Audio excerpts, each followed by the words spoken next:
Bu sular nereden geliyor? Nasıl ilerliyor? Nereye gidiyor?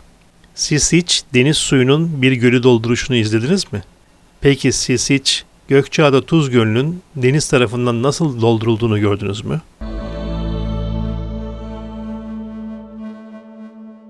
Merhaba, ben Kenan Acar. Gökçeada Lagünü sulak alanındayım. Bilinen adıyla Gökçeada Tuz Gölü'ndeyim. Aydıncık Kefalos mevkiinde yer alan ve 3491 hektar genişliğe sahip olan Gökçeada Lagünü sulak alanı, yeraltı suları, yağışlar ve deniz suyu ile besleniyor. Yaz aylarında tamamen suyun çekildiği ve ince bir tuz tabakasının ortaya çıktığı, bir anlamda çok güzel görsel bir şölen sunan Tuz Gölü, kış aylarında gerek yağan yağmur gerekse lodosla birlikte gelen denizin etkisiyle dolmaya başlıyor ve kışın sonunda hemen hemen tamamı dolmuş duruma geliyor. Bu gölün lodosla, yani deniz tarafından doluşunu görmek her zaman mümkün olan bir şey değil. Bugün mesela şu anda günlük güneşlik bir hava hakim. Ancak dün burada bambaşka bir hava hüküm sürüyordu. Bu gölün deniz tarafından dolma kısmı lodosun azlığı ve aynı zamanda da belli bir süre sonra deniz kabardıkça oluşan bir görüm. Yukarıdan bakıldığı zaman aslında denizle göl arasında oldukça büyük bir mesafe var. Hem mesafe olarak hem de yerden yükseklik olarak belli bir mesafe olduğunu görüyorsunuz ve hatta yaz aylarında buraya gelenler, yani bu deniz bu gölü nasıl dolduruyor şeklinde şaşkınlıklarını da ifade ediyorlar zaman zaman konuşmalarımızda. Ancak lodosla birlikte ve lodosun uzun sürmesiyle birlikte deniz giderek kabarıyor ve aradaki belli boşluklar adeta bir nehir haline alıyor. Sizin de ilginizi çekecek görüntüler olduğunu tahmin ediyorum. Saatlerdir devam eden kuvvetli lodos fırtınası geniş kumsalı neredeyse tamamen sular altında bırakmış. Şu anda deniz suyu ve kumla karışmış rüzgar, inanın insanın yüzüne kamçı gibi vuruyor. Sular tamamen rüzgarın ittirmesiyle göle doğru ilerlemeye başlamışlar bile. Suların göle ilerleyişini ilk kez göreceğim ve görüntüleyeceğim için henüz şu anda bu aşamadayken gelebildiğim için mutluyum. Böylece bu olayı detaylarıyla görüntüleme imkanına sahip olacağım. Rüzgar o kadar kuvvetli ki suyu kumun üstünde adeta iterek ilerletiyor. Normalde baktığınız zaman şu anda bulunduğum yer deniz seviyesinden yüksek bir yer, fakat gerek denizin yükselmiş olması ve gerekse de rüzgarın arkadan adeta ittirmesiyle sular yavaş yavaş, sanki Sitta Sulu yavaş şehir konseptine uygun olarak ilerliyorlar.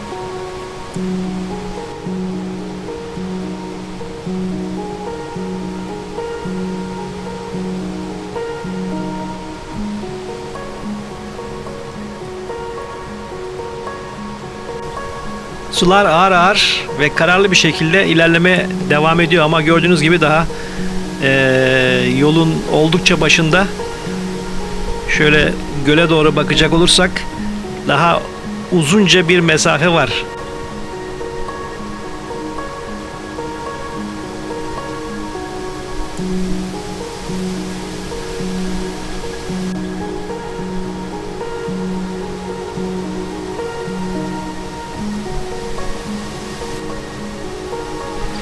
Rüzgarın etkisini biraz daha arttırmasıyla birlikte suyun akış hızı da arttı. Oldukça da mesafe kat etti.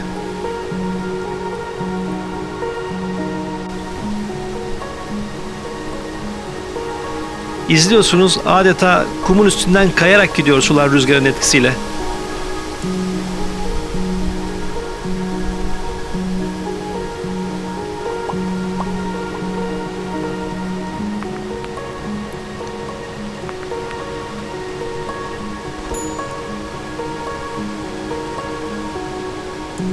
Su akışı ve rüzgar kuvvetlendikçe farklı yerlerden göle doğru hızlı ilerleyişini sürdürüyor.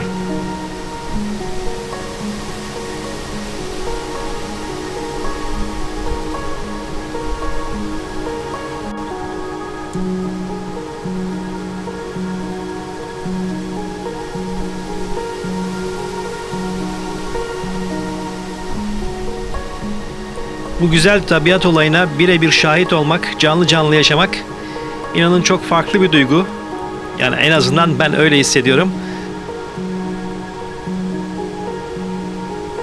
Umarım bu görüntüler sizlerin de hoşunuza gidecektir. Aynı keyfi verecektir.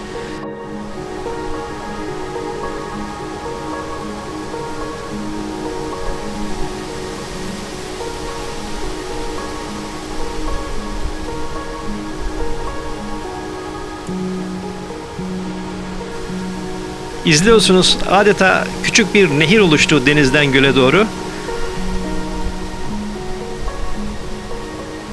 Rüzgar aynı şiddette, hatta zaman zaman çok kuvvetli kaçaklarla esmeye devam ediyor.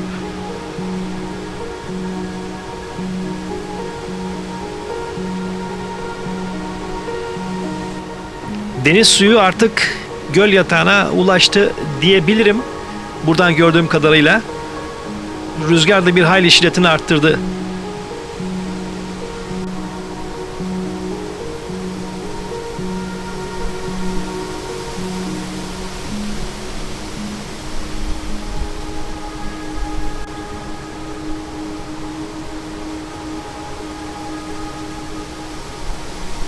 Dünkü fırtınadan sonra bugün gene ortalık sakin belirttiğim gibi ve gölde bir miktar daha önceki günlere göre dolmuş vaziyette. Ama önümüzdeki günlerde tekrar bu kış şartlarının hüküm sürmesi, lodos fırtınaları ve umuyoruz ki gelecek bol miktarda yağmurla bu göl tekrar dolacak. Şunu da ifade edeyim.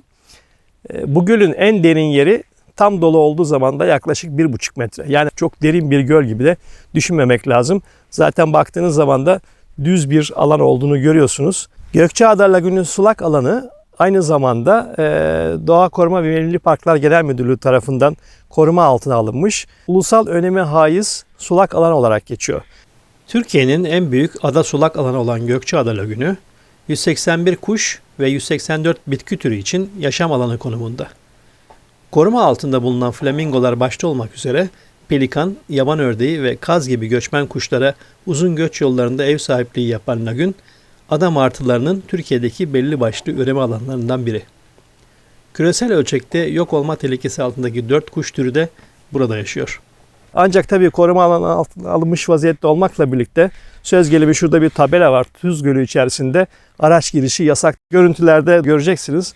Araçlarıyla buraya girip işte burada spin atanlar, keyif yapanlar aslında ne derecede bu sulak alanın korunmasına katkıda bulunuyorlar. Bunu da bir düşünebilirler. Tabii etrafta maalesef atılmış bira şişeleri vesaire, bunları saymaya bile gerek yok. Artı Kefalos bölgesinde özellikle de bu Tuz Gölü civarında giderek artan yapılaşma ve bunun sonucunda da evsel atıkların göle etkisi tartışılmaz. Şiddetli rüzgarlar sonucunda yığılan kum seddinin deniz ve yağmur suyuyla dolması sonucu oluşan Gökçeada Lagünü sulak alanı, diğer deyişle Tuz Gölü'nün denizle kavuşma öyküsü kısaca böyle. Umarım keyifle izlemişsinizdir videoyu. Doğanın bizlere sunduğu bu güzellikleri korumak hepimizin sorumluluğu. Yeni videolarda görüşmek dileğiyle.